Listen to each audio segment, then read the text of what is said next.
मुनीर की वो एक गलती क्या थी जिससे ईरान ट्रंप की नापाक चाल भाप गया, और कैसे फील्ड मार्शल मुनीर की गद्दारी से ईरान नाराज और पाकिस्तान का पूरा खेल बिगड़ गया। नमस्कार, जी मीडिया के डिजिटल प्लेटफॉर्म पर आपके साथ मैं हूं आयुष सूर्यवंशी।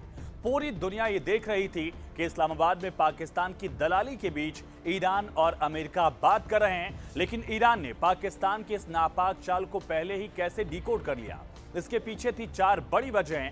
पहला, मुनीर की फेल्ड ड्रेस डिप्लोमेसी, और दूसरा, पाकिस्तान का दोगलापन। तीसरा कारण, ईरान पाकिस्तान 2024 का कॉन्फ्लिक्ट, और सबसे अहम था सऊदी में पाकिस्तान का अपने फाइटर जेट तैनात करना, अपने सैनिकों को सऊदी भेजना।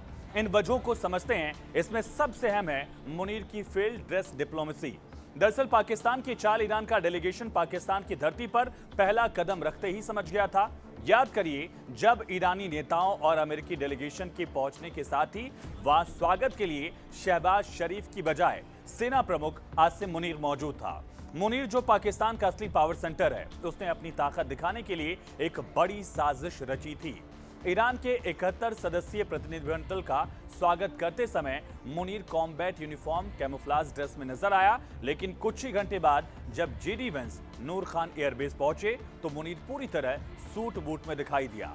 एक मुस्लिम देश के नेताओं का स्वागत कॉम्बैट यूनिफॉर्म में, और इजराइल के पक्के दोस्त अमेरिका के नेताओं का स्वागत करने के लिए सूट बूट। यही वो नापाक साजिश थी जिससे ईरान अलर्ट हो गया।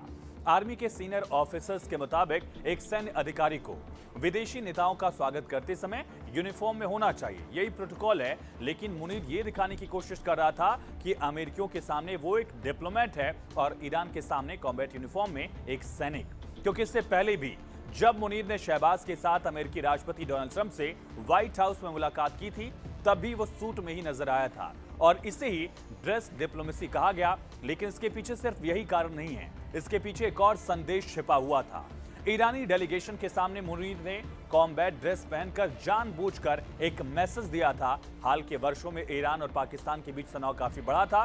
2024 में तो एक दूसरे पर ईरान पाकिस्तान ने मिसाइल और ड्रोन भी दागे। सीमा पर ईरान पाकिस्तान में झड़प हुई थी।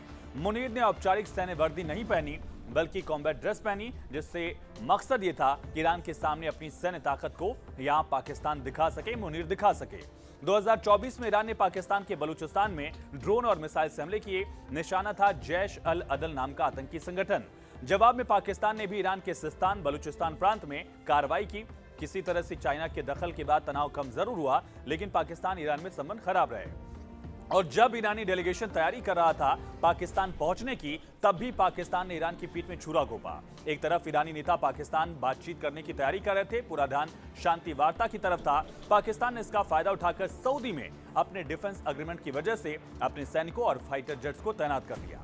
ईरान मुस्लिम वर्ल्ड का खलीफा बनना चाहता है। इसमें सबसे बड़ा दुश्मन उसका सऊदी ही है, जहां मक्का मदीना है। सऊदी किसी भी हाल में ईरान को पसंद नहीं करता। इस 40 दिन के महायुद्ध में भी ईरान ने सऊदी पर कई मिसाइल और ड्रोन दागे। सोचिए, उसी देश में अपनी सेना पाकिस्तान ने भेज दी। ये बात भी ईरान समझ तो जरूर गया था। और इन सबसे पहले ईरान पाकिस्तान की गद्दारी को तभी जान गया जब ईरान से शहबाज ने झूठ बोला कि सीजफायर में लेबनान भी शामिल है। इसी शर्त पर उसने सीजफायर किया, जबकि लेबनान का सीजफायर में शामिल होना, इसको न अमेरिका ने माना न इजराइल ने माना। ईरान से गद्दारी खुद पाकिस्तान ने की थी। तो जब कदम कदम पर पाकिस्तान की बातें ईरान देख रहा था, जान रहा था, समझ रहा था, तो उसने इन सब के बावजूद पाकिस्तान से बात क्यों की? ईरान ने इसके बावजूद अपना डेलीगेशन पाकिस्तान क्यों भेजा? तो उसकी वजह है ईरान का अपना प्रोपेगेंडा। ईरान जानता था कि अगर उसका डेलीगेशन जाएगा पाकिस्तान तो वर्ल्ड मीडिया की नजरें होंगी, और उसने मिनाब स्कूल की मारी गई बच्चियों की तस्वीरों के जरिए दुनिया तक अपनी बात पहुंचा दी। ईरान ने फिर दिखा दिया कि वो अमेरिका के सामने न झुकेगा न रुकेगा, अपनी शर्तों पर ही वो अमेरिका से बात करेगा। और ऐसा करके ईरान ने पाकिस्तान को पूरी दुनिया के सामने फिर से एक्सपोज कर दिया। फिलहाल इस वीडियो में इतना ही। बाकी तमाम खबरों के लिए आप जुड़े रहिए जी न्यूज के साथ।